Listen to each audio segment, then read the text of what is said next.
One of the things that's really messed up about shopping for college is that you don't have the faintest idea about what you're going to be asked to pay until you apply and get in and they quote you a price. At certain schools, if you're applying for need-based aid, you may be able to get a rough sense of what they're going to ask you for.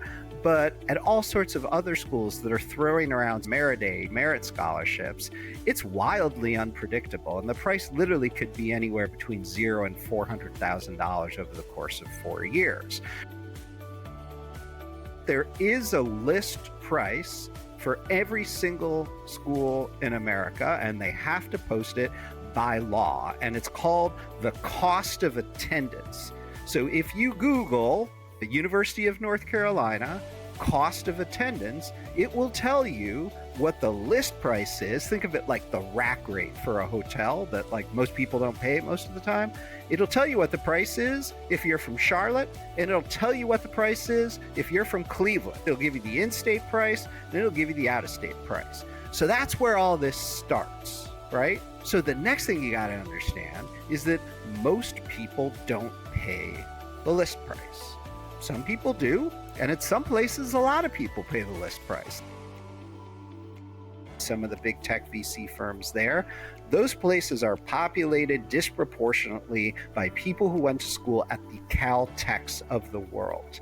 And whether they know it or not, whether they admit it or not, the statistics show, and I proved it in the price you pay for college, that they have an affinity when it comes to the bets they make with their dollars for people who went to schools like theirs, right? So it doesn't mean it's impossible for the UT Dallas graduate to raise money for a startup, but your odds are going to be better if you go to Caltech or MIT.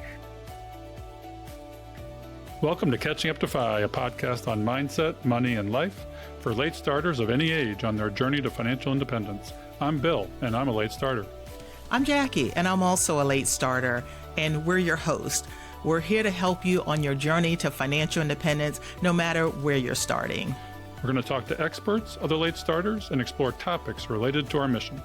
Join us as we catch up to FI together. Hello, and welcome back to Catching Up to FI. I'm Bill Yount with Jackie Cummins-Koski, and we're recording this in the beginning of December, and the acceptances for applications for early action, early decision are coming in, I think, December 15th or very soon. And then in the spring, acceptances will be coming in, and the parents are going to wonder, how do I pay for this? If my kid's dream school, am I organized in my finances to help them with this, or how do they help themselves? And today we have an expert in that, Ron Lieber. Jackie, how are you doing today?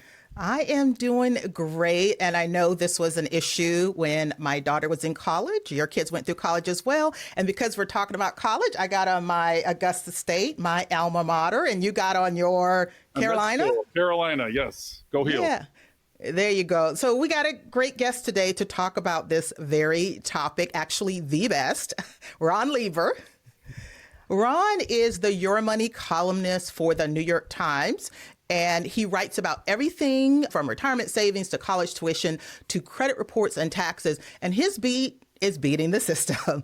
So he writes about everything under the sun that hits you in your wallet and has a special affection for topics that involve large sums of money, opaque pricing, and decisions where our emotions can lead us astray. If you've noticed him writing about paying for college in recent years, that is why. So Ron is author of several books, The Opposite of Spoiled, and this was an instant New York Times and Wall Street Journal bestseller when it was released in 2015. And his latest book is The Price You Paid for College, an entirely new roadmap for the biggest financial decision your family will ever make. He lives in Brooklyn with his family, including his wife and colleague, Jody Cantor. So Ron, we are so happy to have you today. Welcome to the show. I'm glad we finally got it done. It's great to be here. Yeah. Before we even dive into this whole college thing, the buzz out there today is, do we need to go anymore? Is it really an issue? Do we need to buy this house in order to launch our careers? Or are there alternatives that really we need to look at? I don't know. What do we mean by we? What do we mean by need? And what do we mean by go? Right? There are millions of 18-year-olds who come up the pipeline each year. And I'd say there are thousands of different use cases, right? So, what are we talking about when we talk about an 18-year-old? I'll tell you what I'm talking about, right? I have the constituency that I have. I make no apologies for it, right? My day job is at the New York Times. I write books that come out in hardcover nonfiction category, right? Those tend to cost $30. And I'd say maybe the vast majority of my readers are somewhere between the 2% and the 20%. The 1%ers don't have to worry so much about paying for college, although some of them are thinking pretty hard about whether $400,000 for 4 years is worth it.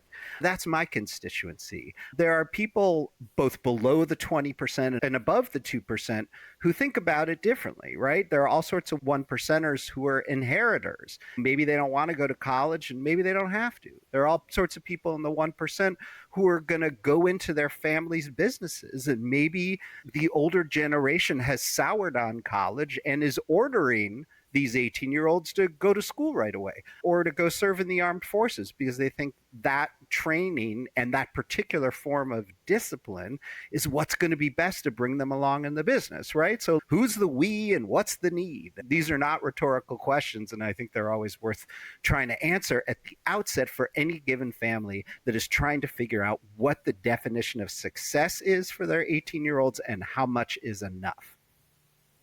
That's a great place to start. Honestly, people look at it as a value-based proposition because what is the return on investment we have to think about when we launch into this investment of college? If you're going to go into college in a private school and come out with $400,000 of debt, you really can't be a social worker earning $50,000. How do we figure out what it's worth to pay? And do we need to figure out what we're going to do before we even go to college these days?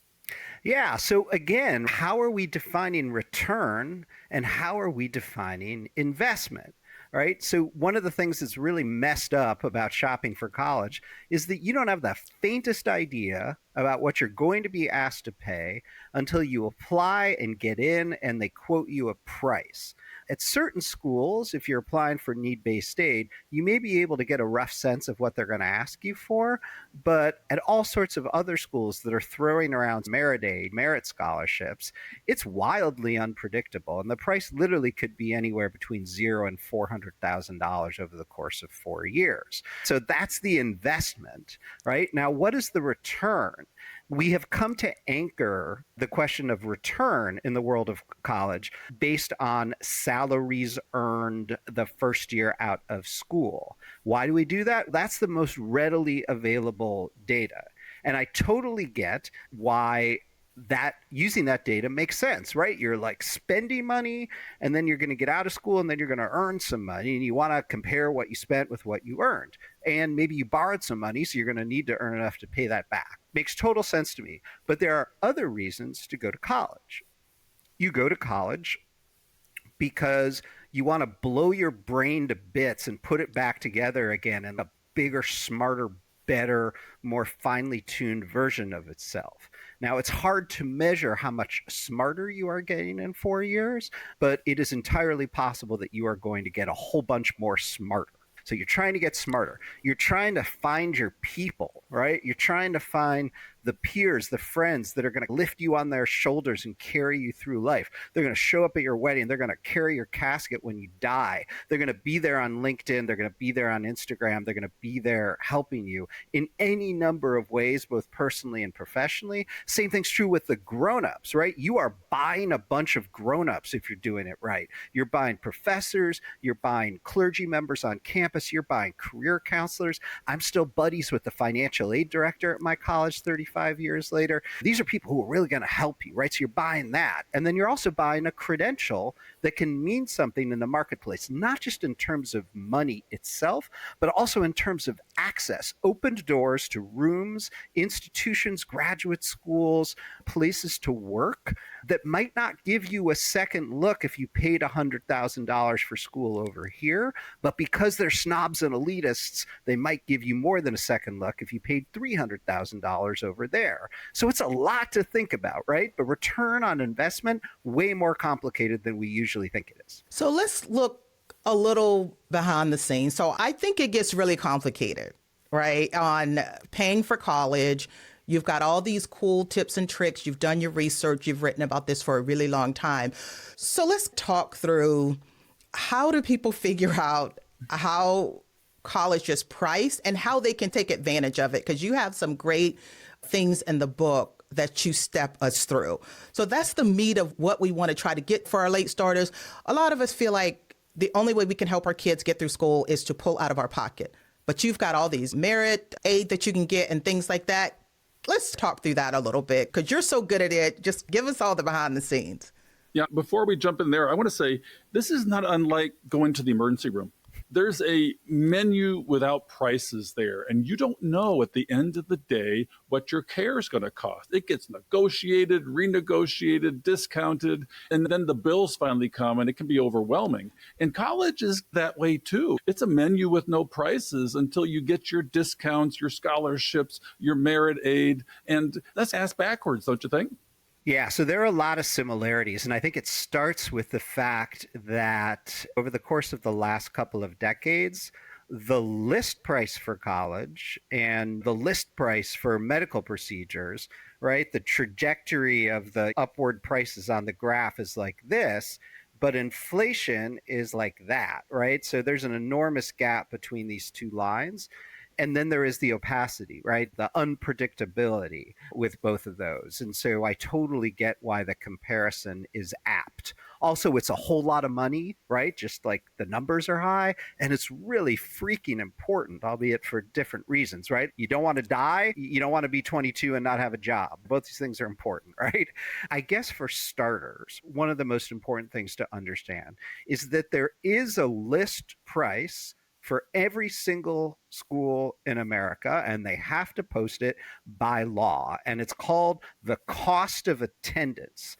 So if you Google the University of North Carolina cost of attendance, it will tell you what the list price is. Think of it like the rack rate for a hotel that like most people don't pay most of the time. It'll tell you what the price is if you're from Charlotte, and it'll tell you what the price is if you're from Cleveland. It'll give you the in-state price, and it'll give you the out-of-state price. So that's where all this starts, right? So the next thing you got to understand is that most people don't pay the list price. Some people do, and at some places, a lot of people pay the list price. There are some private colleges and universities out there where 50, 60, 65% pay the list price, very affluent customer base at those. There are Ivy League schools that are incredibly well endowed where 60, 65, 70% of people get financial aid of some sort. And at public colleges and universities, it's all over the map, right? At some schools, there's a ton of people who qualify for a lot of federal aid, and they're not paying anything close to the list price. And then there's the University of Colorado, which wants like a whole bunch of out-of-state kids and doesn't really give them discounts on the list price because there's a lot of kids from out of state who want to come and ski. And because they have that market demand there out of state, they don't have to discount for those kids. So it totally depends. Number three, and you guys can stop me when you're done with the numbered list because there's a lot of numbers here. Number three, you can get a general sense of what people have been paying in recent years by looking at something called the common data set. And again, Google, University of Colorado, common data set. And once you start reading this thing, there are hundreds and hundreds of data points on this, but it's all very clear, and you can learn a lot about admissions statistics and activities on campus and the composition of the faculty, and what are people actually paying, and do they get discounts, financial aid, based on what they need, i.e. not being able to afford the pay full price, or do they get discounts based on merit aid, which is aid, discounts, scholarships that are given to people who can, on paper, afford the cost of attendance, but the school has seen fit to discount for those people, maybe because they have the ability to pay, but they lack the willingness. And at Harvard, people with the ability to pay definitely have the willingness. At Carolina, people have the ability to pay, and they have the willingness. Colorado, people have the ability to pay, have the willingness. But at Case Western Reserve, at Kenyon College, Occidental in California, at a lot of public institutions as well, people with the ability to pay don't necessarily have the willingness. Schools see fit to offer some discounts. And I'll give you one more, and then I'll shut up and you can ask more questions. Also, by law, every college needs to have something called a net price calculator. Think of it as a semi-accurate prediction tool to see what you might be asked to pay if you apply and if you get in. So again, Google is your friend here, but the schools, to use a technical term, suck at presenting really clear information in a transparent manner that's easy to find. So Google's the best way to do it. Again, Google, University of Alabama net price calculator, and out pops their little calculator. Then you drop a bunch of financial data in there. Maybe it takes 5-10 minutes to do it. And then it'll spit out at you the price that you might be asked to pay if you were to apply and get in.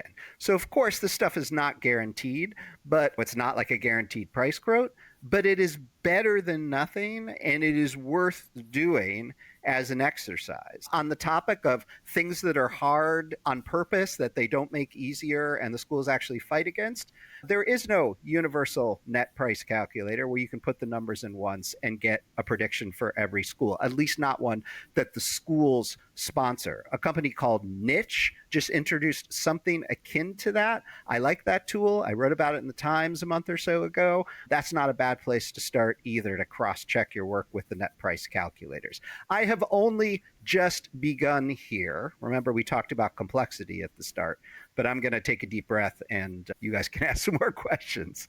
So I had an experience with one of my kids who applied early decision to a private top 20, top 30 school. And my experience was there was some maybe discrimination, because this is wide open for potential causes of discrimination. He did not get merit aid, although he was a great student. And early decision, when he locked himself in, they said, we got him. We don't have to worry about it. We're not going to give him any of this stuff or early action. Then if you wait and play the game of playing each school off of each other till you get acceptances in March 15th, you may have an abundance of offers because you provide a niche to the school that they need to fill. What are your thoughts on that? So you've put your finger on the soft underbelly of discomfort for my constituency, and it is red meat for them. There is a class of upper middle class, relatively affluent people who make maybe $300,000 a year, right? Cry them a river, cue the chorus of small violins.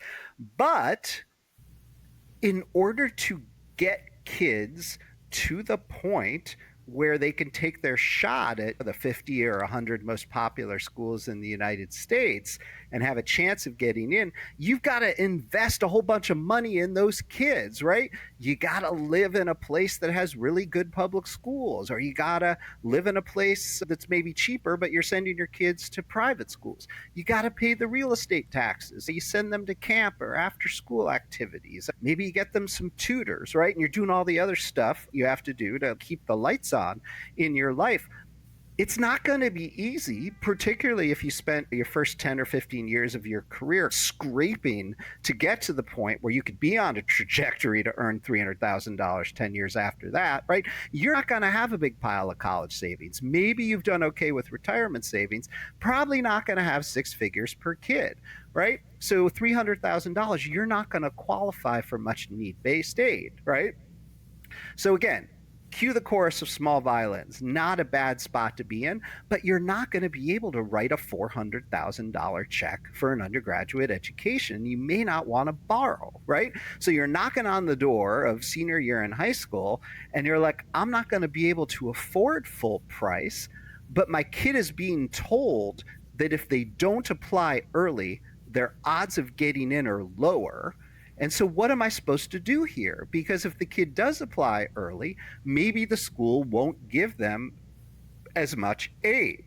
So here again, we have to talk about need-based aid, which the $300,000 family won't qualify for much of, whether they apply early or not, and merit aid, which is where the rubber hits the road. So let's talk about Tulane University, because for all of the other things that we can talk about that Tulane does wrong. Here's one thing they do right. They have admitted point blank on paper that if you apply early decision, we're not going to have any of those merit scholarships for you, even if you're a lights out student. Like, you can pretty much count on not getting it. They make some exceptions, but like basically don't count on it. But if you apply later and they're competing for you, you might get $100,000 off over 4 years. And that $100,000, that could be the difference that makes the difference, right? You're being put in a spot as an upper middle class family with a choice, right? Better shot of getting in over here, better shot of paying $100,000 less over there. And it takes a lot of just explaining to help families understand what that choice even is. College counselors aren't always so great at it because they don't always understand the money side, and they may not want to probe your soft underbelly to see exactly where you're at financially. Hard thing for a parent to understand and educate themselves about themselves. And then you've got to have the whole conversation with the kid, right? And how much does the kid get to have a role in how this really enormous financial decision gets made? It's super complicated. The answers aren't easy, and you are right to ask the question. You mentioned, how do you talk to the kid? And there is a huge emotional element here because parents want the best possible for the kid. And they can encourage kids to reach for things that they can't afford because there's a prestige factor, there's a networking factor, the Jones factor all over again, the big house and the more expensive neighborhood. It's exactly a neighborhood problem with college. So how do you talk to these kids to understand that there are financial limitations and values at play here that they may not want to acknowledge because for them, money is almost a plaything? Yeah, this goes back to my second to last book, The Opposite of Spoiled, because I guess in a perfect world, here's what's happening. You're putting a little money away each month, starting when you get the positive P test, right? That gives you 20 years basically to save up money for college, right? Hopefully you're able to do that. Not everybody is. I get it. No blame, no shame if you haven't. But ideally, you're putting a little bit away. Maybe there's some grandparents who can toss a couple $20 bills in a 529 college savings account each month. Every little bit makes a difference, and every little bit compounded over 20 years gives you more choices, makes these conversations a little bit less difficult, right? So hopefully you've saved, but maybe you haven't. In the very least, hopefully you're starting the money conversation with kids at roughly the age 5 or 6. They start to get allowance. You're talking about the difference between wants and needs. Let's put a pin in that, wants and needs, right?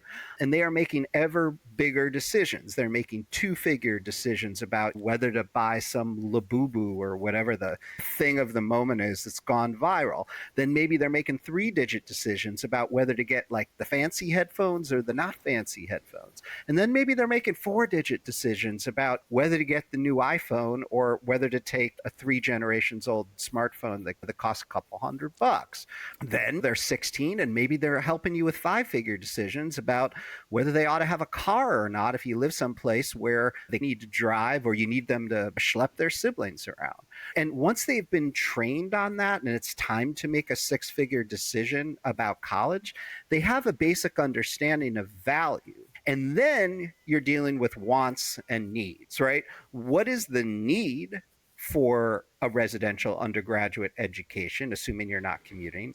And then what is the want? What is the thing that you would really like to have, but may not be necessary depending on your individual circumstances? And if you've trained your kid over ideally 12 or 14 years, but even over 2 to 4 years, hopefully they're ready to understand this, and they may well come to the conclusion that the cheaper place is going to give them 92% of what they need.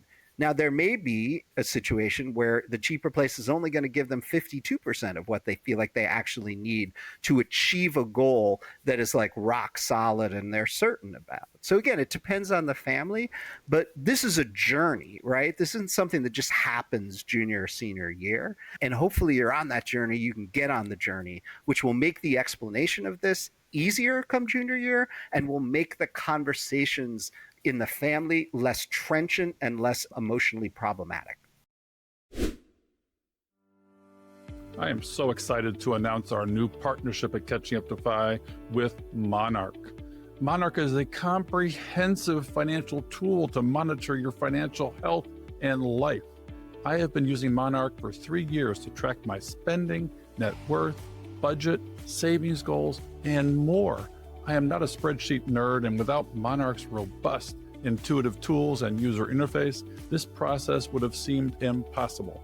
I was recently also able to seamlessly share my data with our new flat fee financial planner for a retirement readiness checkup when I turned 60.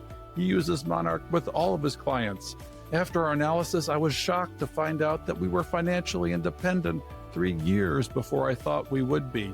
You can't manage what you don't measure. Using MONARCH was critical in this review and planning process and remains important in monitoring my ongoing financial health. Thanks to MONARCH, all of our podcast listeners and community members have access to a 50% discount off their first year subscription. Simply follow the link below and use the discount code CatchingUp50 at checkout. I am proud to say that my sons are the first to use the code to join the MONARCH family. I encourage you to share this link and code with family and friends who need or want to take back their money and grow their wealth. So, Ron, I'm curious if things change when you're talking about like first generation college student or college graduate. Like, I know that ideally it's great if you start in the 8th grade, 9th grade, 10th grade, and you're doing all this preparation. But when you don't have family, immediate family that went to college to hold your hand a little bit, it seems like it's even more difficult. I'm glad you've outlined so many things in your book, but does the formula change a little bit when you're first generation college graduate? It changes completely, and it can happen a couple of different ways. Let's talk about at least 2 of them. Maybe you are a first generation American, right? We'll leave the DACA kids aside for a moment because they have their own challenges. Let's say you're a first generation immigrant. Your parents didn't go to college. English is their second language. There are some universes in which your parents will do absolutely anything and everything to make it happen for you, up to and including putting themselves in an enormous amount of debt, like 6 figures, and not tell you that they are doing so. That can create issues later when they're still having to work at the age of 80 and you feel compelled to help them and you don't really figure it out till later.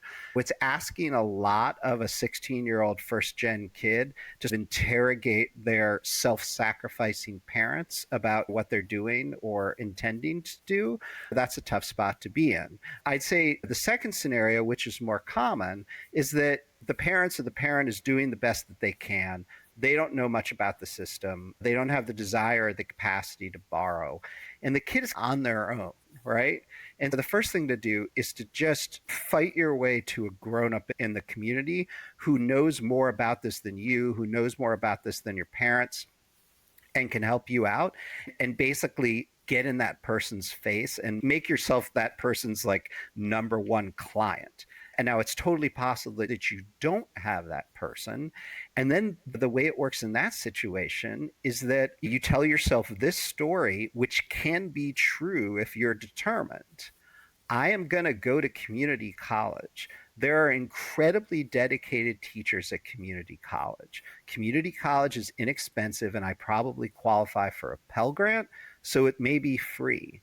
I'm going to memorize the schedules at the community college and be first in line to find the classes that I need that fit within my work schedule, because I'm probably working 40 hours a week at the same time as I'm going to community college. And then what I'm going to do, I'm going to find the person at community college, and there is one of those people at every community college at least, who is the person who knows the most about how I can take my credits and transfer them as seamlessly as possible to a 4-year university where I'm eventually going to get my degree. And I'm going to sleep at the foot of the bed of that counselor if necessary. I'm going to talk to them every 2 weeks to make sure I'm on track. I'm going to think about what thing I might want to major in at my intended state university. I'm going to find the academic advisor there. I'm going to find the admissions counselor who handles community college students. And I'm going to be checking every 2 weeks to make sure that the credits I am acquiring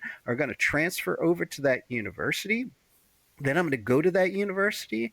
I'm going to have to max out my student loans. Maybe I've saved some money from my job, but I'm going to find a way to do it, right? And so this is a thing that is possible, but I've just used up a bunch of air to explain it. It's hard. It's not easy, but it's possible. And I root for those people and I welcome them into my inbox so I can help them. Yeah, this is one of the ultimate college hacks. And we've had a student on that did it this way and really reduced her cost of college. She worked through college. She went to community college. She transferred. And that's an interesting portal for me. Is it easier to get into, say, your local state college when your grades maybe aren't as good to meet those requirements that are really extreme now because of the cost of college? State colleges that are premier, they have huge numbers of applicants. So what about that transfer portal? Is that like a sneaky hack to get into these schools where your degree is from an esteemed school? It doesn't matter that you went to community college for the first 2 years, because honestly, the first 2 years of college are the same a lot of places. Yeah, so some people treat this as an admissions hack, and some people treat it as a money hack. Like in our world, when you describe somebody as a hack in our world, it's a high compliment. In the journalism industry, a hack is somebody who's not very good at their job but manages to survive. And sometimes hacks are illegal out there in the regular world, right? But I'm using hack here as a compliment. And there's the admission hack side of this, where if you're an 18-year-old in California, you can't even get into like the University of California at Davis anymore with a 5.6 GPA and a 1640 SAT score, right? It's even with impossible stats, it seems like it's impossible to get in to these places. You can go to Cal State Northridge or one of the other great Cal State student schools and be a 4-year student there, and that's great. But a lot of people are dead set on the UC schools, and so they go to community college and they get their straight A's, and then they can get into a UC school and go to Santa Barbara or UCLA or UC San Diego and get in there in a way that's easier than it would be if they were applying straight in as an 18-year-old. And yes, nobody cares that you went to community college. And in fact, there are all sorts of people out there who like the strivers who figured out a way to hack their way through the system. And the fact that you did time at community college in an incredibly diverse community and really worked your tail off is an asset, right? You can tell that story about yourself, and it is a true story. And then there's the financial side of it, which we talked about before, which is just, it's just cheaper to do it that way. And if you're saving $30,000, $40,000, $50,000 along the way, more power to you. Maybe that means no debt, or maybe that means no debt for the parents, or maybe it means something else that helps you financially. So Jackie, people know your story, but you live this first generation college graduate. Tell us a little bit about your success story and your experience. Maybe Ron wants to hear it. Yeah, first of all, Ron, thank you so much for addressing that and for knowing that there was a difference and you giving a little space to it. And of course, on our podcast today, for me, I went to Augusta State. It wasn't a community college, but it was a low-cost state school. I lived in South Carolina, and this school was in Georgia, but because of the county I was in that was so close, which I guess is another hack, I got to pay in-state tuition. Now, my dad had passed away about 3 months before I went to college, and I was raised by the single dad, so I had no support at the time, and it was so difficult. I think my savings grace, and I don't know if you see this very much, Ron, but it was the fact that I did do pretty good in high school, so I was in the advanced classes, and the teachers talked about it. And then most of my friends that did have like family support, they were doing things and I just followed what they did. They applied to colleges. I'm like, oh, I'm way behind. I need to start applying for colleges. But I had no idea that I needed to do it that early. And then they started talking about scholarships. I'm like, let me run and learn about scholarships. So thankful to my friends and the teachers and the guidance counselors that talked about that, because that was the only support that I got. And like you were saying, sleep at the feet of the financial aid people and other resources, because if you're not getting it home, how do you get it? But the one thing I knew, and I think a lot of people that grew up in poverty think about this, what is the road out of poverty? And I think going to college is probably one of the most straight directions or the most direct path to doing that, because you're likely to get paid more, you have a degree, and it really did make a difference for me. So growing up in poverty, going to Title I schools, finally done with college, it took a little bit right after college, but I started getting paid more and more. Now, I never ended up making more than six figures, but college did make the difference. So I hear this debate about going to college versus not. Based on what you've got in your book, there's a lot of different ways to do college, and I appreciate you addressing those different ways to say there's no one way. I never aspired to go to Spelman or some of the big schools. I just wanted to get a college degree.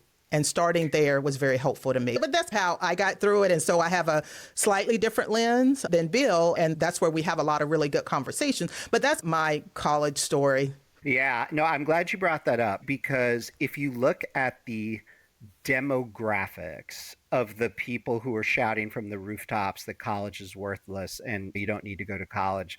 So first of all, they went to college. They often went to really good colleges, right? So wake up. Number two, it is often the case that they are affluent, and it is often the case that they are white, and it is often the case that they are men. So what does that tell you? They don't have the lived experience of people who are somehow different, right?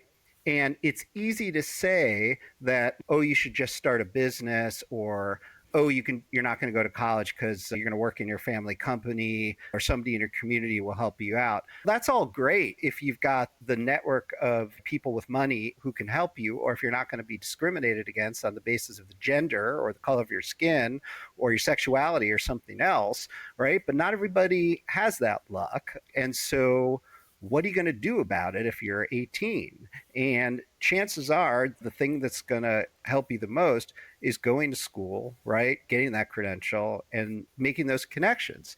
Now, yes, it's true, right? You can go to the trades and earn a very good living, but let's not forget that the tradespeople who become big earners often do so through union apprenticeships. And how do you get a union apprenticeship? It quite often, not always, but often depends on who you know, right? So that becomes an affinity organization as well. And how do you acquire affinity? You acquire affinity through privilege, right? You acquire affinity because you already have the connections, right? Because your dad's in the union, right? Or because your neighbor knows somebody who knows somebody. And if you're low income, and if you're first gen, or if the union is like racist or sexist, which a lot of them have been historically, or they're trying to get better about that, then you're out of luck, right? And college is the thing.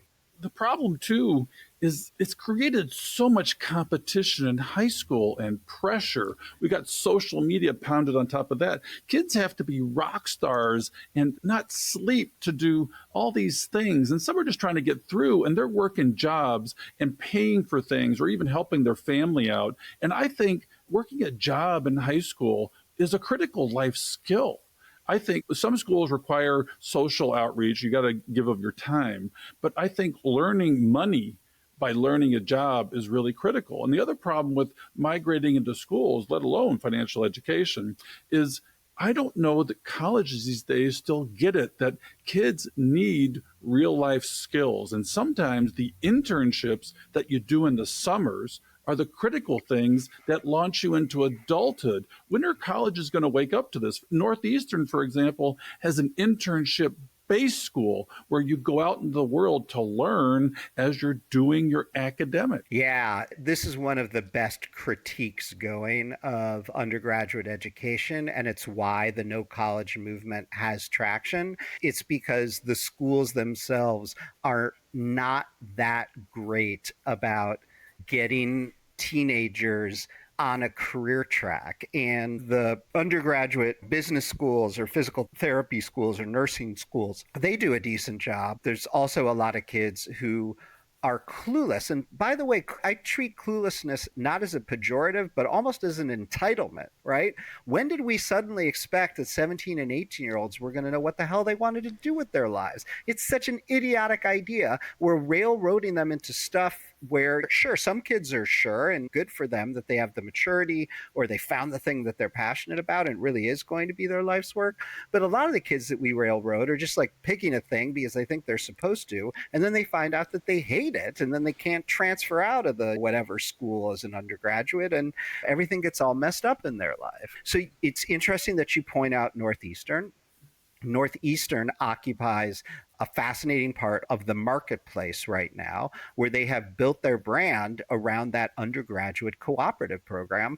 And it's really enticing for people right now who want a return on their investment, even if it costs, as it does for a third of Northeastern students, about $400,000. Like through that co-op program, through those internships, you can earn real money, right? While you do those co-ops on I think 3 to 6 month basis, depending on how you put it together. You often do it twice at Northeastern, right? And then you may well get a job offer from one of your co-op placements and you're off and running. And that is a really easy thing to sell if you're Northeastern. And there are other schools that do versions of it too. Drexel in Philadelphia, University of Cincinnati has a co-op program, and schools are scrambling to build something like it. But it takes real work to put something like that together. And so Northeastern is white hot and they know it. And application process can be a little bruising, but they have power in the marketplace. And to their credit, they are growing the number of seats for undergraduates. They're like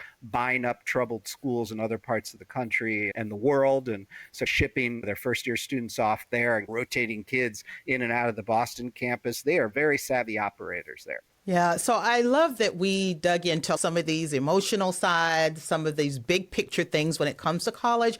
But we know the bottom line comes down to the financial part of it. So we got the FAFSA, we've got the merit aid, we've got all those types of things. I guess, how do you start explaining to people how the financial part works if they've chosen the college or colleges that they want to be in their top 5, let's say? How do they start to determine and come up with the financial part and comparing that? You mean, how do they begin to set a limit on what they're willing to pay, or how do they come to understand what they might be asked to pay? One thing that another guest of ours talked about, Christine Bryce-Long, the Millennial Revolution, was a pay over tuition score. And doctors didn't score so well on that because of the loan burdens that they had and the pay relative to tuition. Wouldn't it be interesting if degrees did this, where it's like your output starting income is this, and your input investment into this income is this, and it's like buying too much house and becoming house poor. Why don't schools do that? They should. You can do some version of this on your own relatively quickly using the federal college scorecard. So you just Google college scorecard and then you drop University of Illinois in there, and it'll tell you what people pay, what their net price is, depending on their income range, and then what they earn a year out and 10 years out. And they don't just do it for the overall university. They can often now do it by program. This is referred to in the trade as program level data. And here's what you learn there that's really interesting per your question, right? If you go to Caltech, right, or some other top 5 or top 10 most popular, most competitive school to study computer science. If you go to Caltech, you'll earn a certain amount first year out and be earning a certain amount more 10 years later. If you go to the University of Texas in Dallas and you look up the program level data for comp sci majors over there, it's not that much less than it is at Caltech, right? If we're speaking in purely dollar terms, the return on investment there is way higher for the money spent on tuition. But here's the difference, and let's put a finer point on this snobbery and elitism stuff. If you're going to raise money for your startup, let's say you have ambitions to start a company and you know that sooner rather than later, you're going to be knocking on doors in Sand Hill Road, Palo Alto at the big VC firms, or you're knocking on doors in Boston or New York City, some of the big tech VC firms there. those places are populated disproportionately by people who went to school at the Caltechs of the world. And whether they know it or not, whether they admit it or not, the statistics show, and I proved it in the price you pay for college, that they have an affinity when it comes to the bets they make with their dollars for people who went to schools like theirs. Right? So it doesn't mean it's impossible for the UT Dallas graduate to raise money for a startup, but your odds are going to be better if you go to Caltech or MIT. So where does that leave us? You're 17 or 18 years old. You grew up in Fort Worth. You're you got a great GPA. You already know a lot about computers. But you can go to UT Dallas for $20,000 or $25,000 a year, but you manage to shoot the lights out, get into Caltech, and that's going to cost you $300,000 or $400,000. So you're looking at this and you're thinking, we don't really have an extra $300,000. Maybe we have an extra $150,000. Maybe we can borrow some money, take a second job, right, to send our kid to Caltech, where they will be surrounded by Caltech kids. They'll have that Caltech network. And when they go knocking on the door, the snobs and elitists are going to answer the door. And so what is that worth to you? I don't have an answer to that question. There is no algorithm. There is no formula. There's no equation that gets you the answer. But the difference is real for certain kinds of students who have certain kinds of goals. And that's where this gets really tough. But we just need to be honest, right, about like how the world works and how snobs and elitists look at this. And I wish it was different. I try to help people deal with the world as it is and not the world as we wish it would be. I was going to ask about the different types of aids. So you talk a lot about the merit aid, but then you've got the FAFSA. So can you clarify for us the different types of aid? And again, once you've narrowed things down, then you got the financial part. So what types of aids should they be looking at? Sure. So the way the process works, right, before you start trying to predict what you might pay, the process works is this, right? If you want financial aid, you have to, in almost every instance, fill out the federal form. The federal form is known as the FAFSA. And when you fill it out, it spits out this number called the Student Aid Index, right? And at all but about 200 schools in the country, they'll use that FAFSA formula to determine what it is that you can pay. And then if those schools have their own institutional money, their own scholarships to give away, they'll base it on the FAFSA. Now, how else is the FAFSA used? The FAFSA is used by the federal government to determine whether you qualify for Pell Grants, $6,000, $7,000, $8,000, whatever it is now at the top, at the highest amount for low-income students. And it's also used to determine your eligibility for certain kinds of subsidized federal student loans. That's what the FAFSA is for. But then there's all these schools that use it as well. Then there are another 200 schools or so. They use a second form that is a separate form, and it is known as the CSS Profile. And the CSS Profile asks your family for a bit more information than what the FAFSA form asks you. One of the big things that the CSS Profile wants to know is like a whole bunch about your home and your home equity if you happen to own your home, because a number of those 200 schools that use the CSS Profile, they basically want a little chunk of your home equity each year. They don't think it's right that if you've gotten lucky in California or New Jersey and you've got $400,000 or $500,000 in home equity, they don't think it's right that you should not have to tap that a little bit or maybe more than a little bit to pay for college. So that's why these schools want to know more. Often they're more expensive schools. And so that's just the need-based aid. Then the merit aid side has nothing or very little to do with these numbers and these formulas. The merit aid side is more to do with what you've done than what you have, right? Like how good of a student are you? And what priorities does the institution have that year? Like maybe they need more trumpet players, or maybe they need or want more kids from the north. And so they may throw more money at you depending on what their needs are in that year. That's not always predictable completely, but you can take some educated guesses. So that's like how the system works. Then the whole question of how to predict what you might get, we talked about that before with the CSS profile, the net price calculator. Also, something we haven't talked about yet, there is nothing stopping you from calling the school and saying, hey, is it possible that you could give my application, my financial aid application, or just my admissions application, a pre-read before I apply and give me some sense of what kind of merit aid I might get, or I've got a complicated family situation. I'm not sure the net price calculator is right. Can you take a look at the results here in my package and give me an advanced sense? Right? So that may feel like, oh, you have a sense of entitlement and you're asking for special privilege, or will they write my name down somewhere as like a potential problem child? That's actually not it. The admissions people, the financial aid people, they know that the system is like radically imperfect, that's very difficult for families to operate in the dark. They will actually respect you if you ask respectfully for more information, and it just may help you come to a clear understanding of how that institution might treat you. And that is really valuable when you're trying to decide whether to potentially waste time applying to a place or spending money to visit a place or investing a whole bunch of emotional energy in what may be a first choice on paper, but is actually a place that will be financially impossible. What you're telling us is you can negotiate, and there is some room for a respectful negotiation. My child's really interested in your school. We're not sure we can pay for it. Can you take a look at our application? And then we'll give you first consideration. You can almost negotiate an early decision, it sounds like. Yeah. So we're talking about the front end, right? Where usually you're just asking for a number. And you could think about that as a negotiation, because most people don't get that.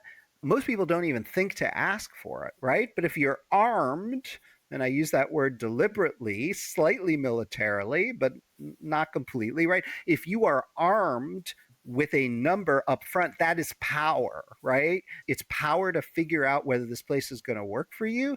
And then on the back end, if your kid applies and gets in and the number is higher, then you've got some information to use when you ask for a better deal, right? So there are all sorts of ways to ask for a better deal on the back end, right? After your kid has applied, gotten in, and gotten a price quote. And at that point, it's a different kind of conversation. But yes, the first price should not necessarily be considered the last price.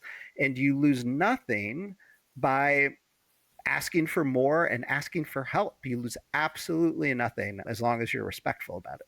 Ron, that's a wonderful tip. I didn't even know you could do that, like calling up the school, talking to admissions and financial aid to try to get the price down. So that's a great tip. And you have a course, because there's so much good stuff that you have here. I'm like, this is like the tutorial to help your kid as they make that college decision. So it's the merit aid course?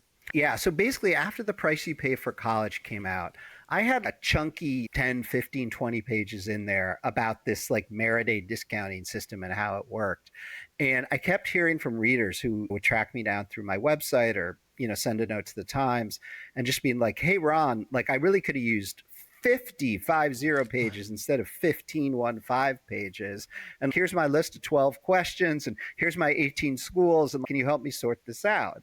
And there's a world of consultants out there who do this, like kind of independent college counselor people. That's not me. I don't have time, and the Times would not allow me to do it given the ethics constrictions at the day job. But what I could do was put together an online course. It's about 2 hours or so. Basically gives people those 50 pages out loud with some graphics and some takeaways. So yeah, that's what I did. It's just called Ron Lieber's Merit Aid Course, and people can learn more about it at meritaidcourse.com. Yeah, I mean, that's great. We talked also to Chris Corinthian, who's the FinLit guy that uses all the scholarship hacks. And he's had students get $1 million of scholarships because there's a whole list of untapped money out there. So there are ways to do this. And we often have to, as parents, it's a second job for the students to get skin in the game. Almost rather than working a $15 an hour minimum wage job, they can earn hundreds, if not thousands of dollars for a couple hours work applying for these scholarships. Look back and listen back to Chris Corinthian's episode, which synergizes great with Ron's take on merit aid. All right, Jackie, you have a story to tell. You checked out our sponsor, The Alloy Market, with a little gold bar that you sold them. How did that work out for you? That's right, Bill. The short answer is it worked out great. I was really kind of surprised at how seamless the process was. I just ordered the kit online. They had it to me within days. I put the gold in the package, mailed it out, and almost instantly they notified me it was on the way. They told me when they received it, and they finally gave me a quote. And do you know how much I got for it? No, Jackie, how much you get? Well, I got $285. And you know where that's going. That is going in my new grandbaby's 529 plan. And I was, again, very surprised at how seamless the process was. All right, that's thealloymarket.com. You can declutter this season with your gold, silver, and platinum. Where do we go, Jackie? Yeah, and here's a bonus. If what you send in is worth more than $199, you will get a $15 bonus. Just enter the code CUTOFI15 and get your bonus. The one thing that families do and they know about is the 529. Let's talk a little bit about that because we're going to have an expert on it, but that's the traditional way to save for college. With the inflation rates of college and the ability of a market to keep up with it, you almost see that 18 years of saving doesn't get you there with market returns. It depends, right?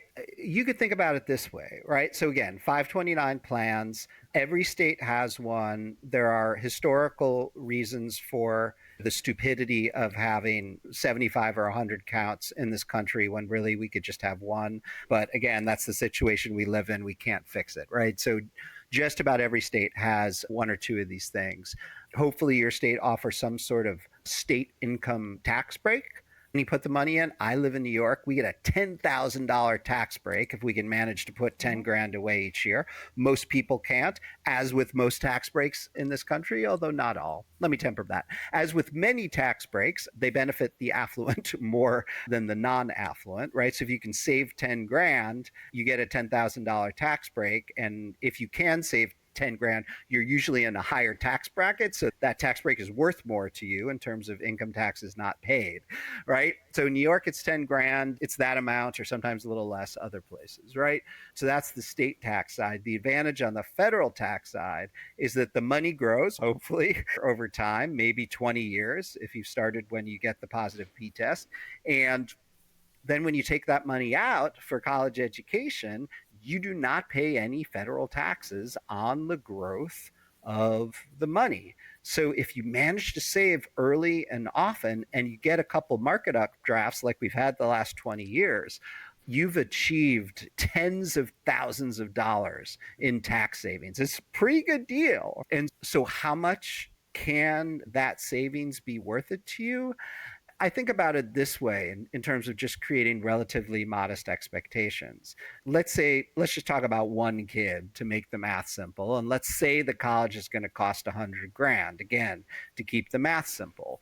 Let's say your goal is to save a third of the money, spend a third of the money out of current income during those 4 or 5 years, and borrow a third of the money.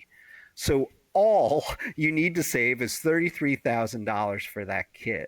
It turns out if you drop $100, $150 a year into the account over the course of 20 years, you get a 6 or 7% return, you're going to get to 33. In fact, I think you'll get to a little more than 33. Easy for me to say, not everybody has $150 per month, and not everybody has the fortitude to keep the money in the market in 2020 when it feels like the world is going to end, or 2028 when the markets fall 50%. You got to have the stick with itness to be with the program. But if you do that, you're going to get a pretty good chunk of money to help pay for the state school at $100,000. So I think it's worth it. Yeah, I think so too. And there's hacks with it where let's get the grandparents involved. They can pay directly for education with their dollars, but then they can also front load with the parents and the grandparents, generational help where you front load a 529 with a lump sum. And then you can see that grow. And then you can hack it too, like I think Jackie is, where you put the beneficiary in, say, the grandparent's name so that they can pay directly. And then it doesn't show up on the FAFSA of the family when the kids are applying to college. Isn't that right? Yeah. So, Ron, you may not know this, but I'm a new grandmother for the first time. My granddaughter, she is, I think, just turned 2 months. So I'm trying to do some smart things. Even though I was first generation college graduate, I definitely don't want to be the last. So as soon as she was born, about a week later, I got her social security number. I started a 529. So I think your point is, even if it doesn't cover or come close to covering 100% of the college tuition or related expenses, it can at least offset it.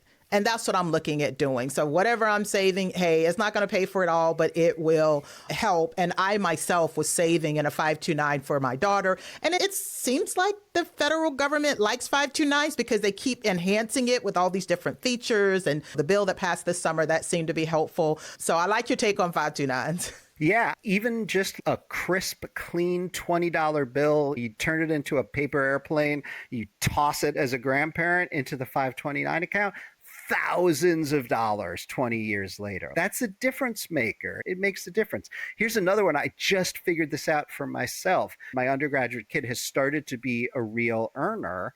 And in New York State, she's going to have to pay income taxes. And what I realized is that she could start a 529 for herself, make a deposit that's equal the amount of her New York State tax liability, and then that tax liability gets wiped away, and then she just takes that money and tosses it at the bursar, and she doesn't pay any taxes, right?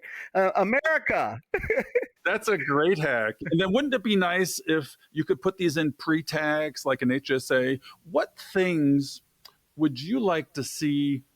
What reforms in this system would you like to see? What's the future look like for this complexity?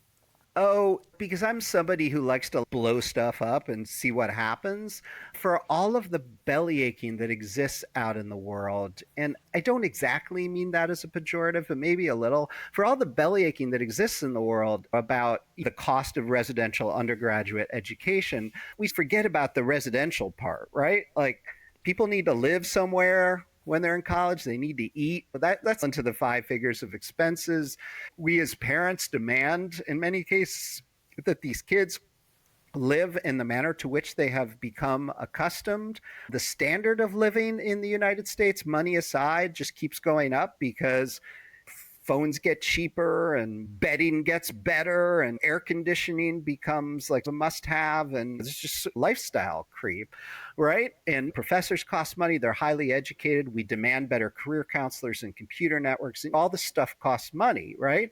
So for all of the people that wish that things were cheaper, I wish some state would start a really stripped down in-person undergraduate experience at a cut rate price and see if anybody would actually buy it. And I think the reason why it hasn't happened yet, even set against all this belly aching, is because state university administrators know good and well that people would not buy it. But I'd be really curious to see that experiment, right? The other thing I'd mention, which I've written about before, is that a really disproportionate amount of the tax benefits in 529 plans go to the affluent, go to the people who have the ability to save.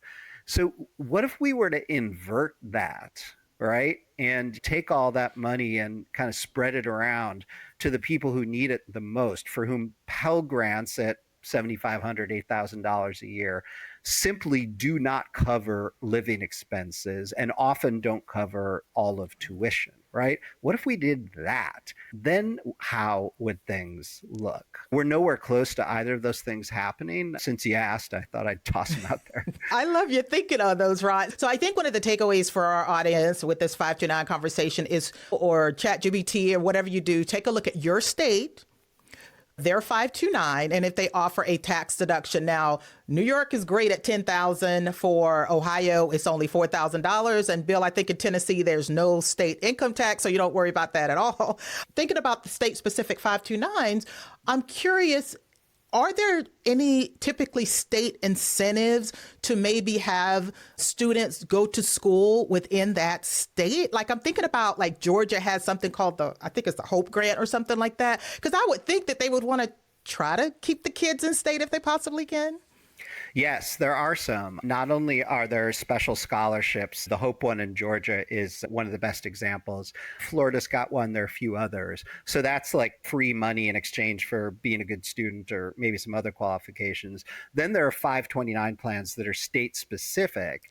And in some instances, you can lock in a certain number of credits towards state tuition at a public college or university at the current prices via the 529 plan. Some states got into trouble with that over the years because the returns on the money, they're basically throwing that money at bonds or just like crossing their fingers and hoping prices wouldn't go up too much. And then 2008, 2009, 2010, 11, state tuition prices go through the roof and the plans become uneconomic. But there's still a few of them out there and the credits aren't as discounted as they used to be, but they're worth checking out. This is getting technical, and the fact that it's different in each state is ridiculous. It's so ridiculous that there's a website called savingforcollege.com that does nothing but track all of this, and that's the first place to go if you want a keen understanding of what the heck is going on in your state. They usually explain it better than the state websites do. Yeah, here I want to mention that we did an episode with Travis Hornsby of Student Loan Planners where he helps you figure out on the back end, how do I figure out this quote unquote tax on education? And should I pay it off front end? Should I stretch it out over years? There's a lot of strategies to dealing with student loans so you don't end up with them at 50 years old like our late starters. This has become a retirement issue. And do you have any particular tips as we come to a close for this late starter audience that we try and serve? A lot of them are applicable, but what's the unique position of somebody that wakes up at 40 and they haven't saved for retirement, and maybe they've saved some for their kid, but maybe they've saved none at all and have lived paycheck to paycheck? What do they do potentially differently? This is a question about how to start. And I'd start with this, right? Don't beat yourself up for being behind, right? You've probably done the best that you can. And the fact that you're starting now is way better than nothing. And it means that you care a lot about yourself and that you care a lot about your kids. So good for you, right? Number one. Number two, save as much as you reasonably can.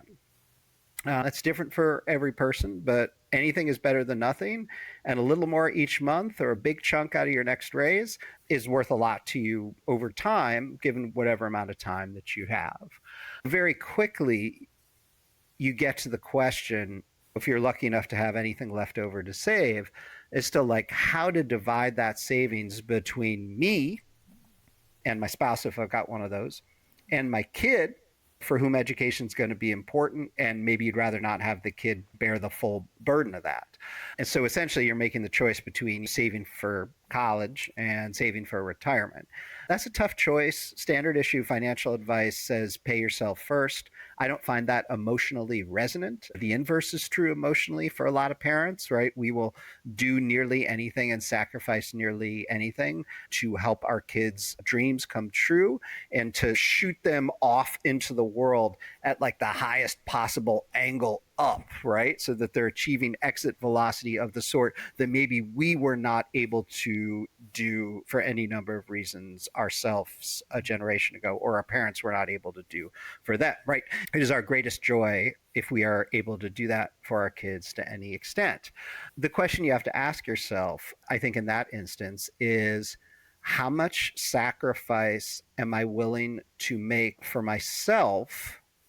And we're not going to talk about like switching to canned beans for 20 years or never taking a vacation. That's not realistic. But I think you want to think 20 to 30 years out, right? And depending on how much money I put away for my kid and I don't put away in my retirement account, I'm going to have to work full time until 77 instead of 69. How is that going to feel? Or maybe I'm going to stop full time at 72, but I'm going to have to go part time until 84, right? What might I do between the ages of 72 and 84? And how will that feel? But then the other thing to think about is that you actually have to think about your physical health and your genes, right? Because if there's a better than even chance that you might come down with some disease or you already have some health problems, if there's a chance that like you're not going to be able to work, then you may not be able to earn that extra income or work longer. So that's the sort of stuff that you need to think about. And again, like there's no formula here, and it's a fair number of feelings that are involved. It's important to talk about this stuff and definitely to make sure that you're on the same page as your spouse if you have some of that, if you have one of those, because often one person is making the decisions and maybe the other person doesn't necessarily agree with what the CFO of the household is doing. And better to have those conversations sooner rather than later, so that if you come to loggerheads, you can get some professional help to look at your overall situation. You can talk to your kid about how much they're going to be able to contribute and hopefully come to some agreement that involves a lot of compromise, but at least makes everybody feel as good as possible. Yeah. And Ron, I'm curious. I feel like a lot has changed just in the last year when it comes to college, paying for it. The Department of Education is blown up. Is there anything that you have a different take on as a result of a lot of the changes? Because the book came out, I think, in 2023, and there's so many things that have changed. What take do you have that's a little bit different than what's in the book? Bring us up to date here of anything we talk about differently. That's a really good question. So I'll say this. There's some stuff on the margins that may apply to a slice of affluent people or a slice of low-income people. But here's the thing that I think that's true for everybody. These colleges are in trouble, right? They're in short-term trouble because the Trump administration is making things very difficult for most of them on a number of levels. Right or wrong, whether you like the guy or not, it's a hard time to be a college. That's short term, right? For at least another 3 years. Medium term, they have a demographic challenge, which is that we've reached like peak 18-year-old. The number of 18-year-olds is going to slowly fall for a while here. And so that means the addressable market for colleges looking for 18-year-olds, right, is smaller. So what are they going to have to do? They're going to have to win more than their fair share. They're going to have to persuade more 18-year-olds than before to actually go to college. And they're going to have to make a grab for 40-year-olds who never went, or people who want to retrain or go to graduate school. The federal government is actually making some of that harder for reasons that we don't need to get into. So there's a medium-term demographic challenge. And longer term, I think it's just possible that there are too many colleges, right? That we need fewer of them. And not as many people are going to want to go to smaller places that lack a lot of pre-professional programs or internship or cooperative resources in the general area. The upkeep on these smaller places is expensive. It turns out that it's very difficult to kill a college. Often they are kind of economic anchors in their community. Local and state politicians will go to extreme ends to keep them open for any number of reasons. But I think long term, we may well have too many of these things. And it's the reason why you don't see any startups, right? There is an innovation problem that has persisted. I think it continues to be a long-term problem for these schools. Like, they should probably be evolving more quickly. Can you think of any industry in America that has changed less since we went to school than residential undergraduate education? I can't. Yeah, the thing that will fix this is a market crash, because all of a sudden the state schools will be inundated for cost reasons, and then it'll potentially perpetuate a bigger student loan crisis in order to get to the schools that cost more. A market crash could really impact what you're talking about with regards to schools closing, and then maybe the online arena explodes. Because one thing that really troubled me was when we had COVID, we were paying the same price for school, even though it was not in person, it was not residential, it was all Zoom based. Any thoughts on that? Yeah, what you just said back to you in a different way, because it's very interesting, right?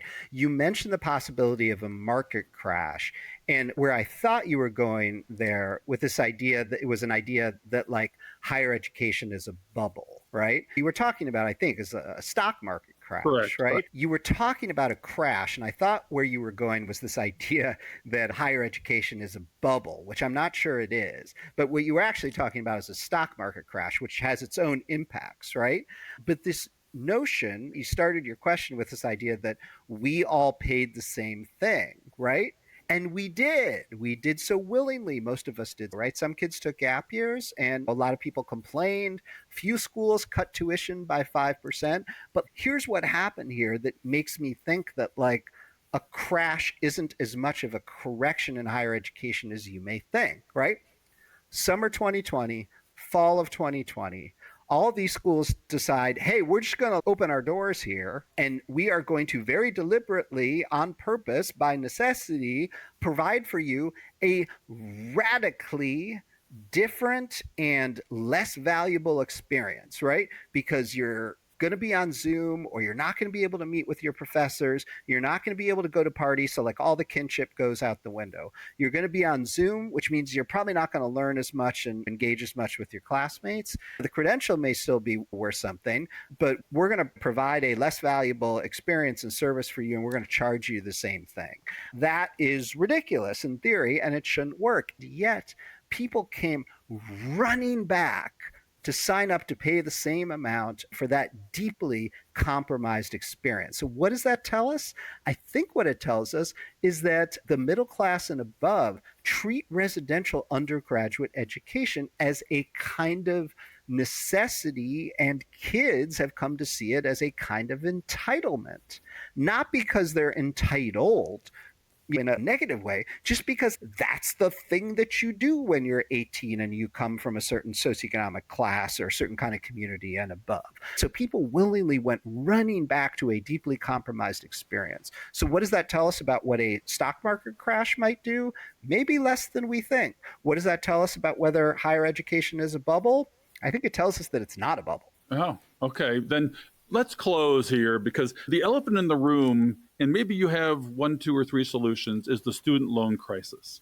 You can't discharge these in bankruptcy. They are a weight on your shoulders potentially for life, like a 50-year mortgage. It's probably analogous. Do you see any ways that this student loan bubble that's strapping generations and will potentially perpetuate a retirement crisis? What do we do? Yeah, so I'm going to push back a little bit on this notion that there is a student loan crisis or student loan bubble. We've mostly talked here about undergraduate education, and you cannot, as an 18-year-old, borrow more than $31,000 or so from the federal government, more or less, under most circumstances. That's not going to crush you, particularly because there are income-driven repayment programs where your monthly payment can be lower if you're not earning a lot. A lot of parents get into trouble using the federal plus loan program, which until recently allowed them to borrow up to the cost of attendance without really any underwriting. So you could borrow 200 grand even if you earned 75 grand a year and didn't have such a great FICO score. That's about to change. The Trump administration in the big bill this year put some caps on plus loans for undergraduates that was going to keep the debt maybe like slightly more reasonable. So parents may get into a little bit less trouble on the margins. But, where a lot of the debt trouble came from is people going to graduate school, spending a whole lot of money to do so, and being able to borrow essentially unlimited sums up to the cost of attendance for any and every graduate school. And there are new loan caps there, some new restrictions that are going to measure return on investment, and that's going to help some going forward. It is absolutely true that there are still a bunch of people in their 30s and 40s and 50s who are deep in it, who are not able to save enough for retirement.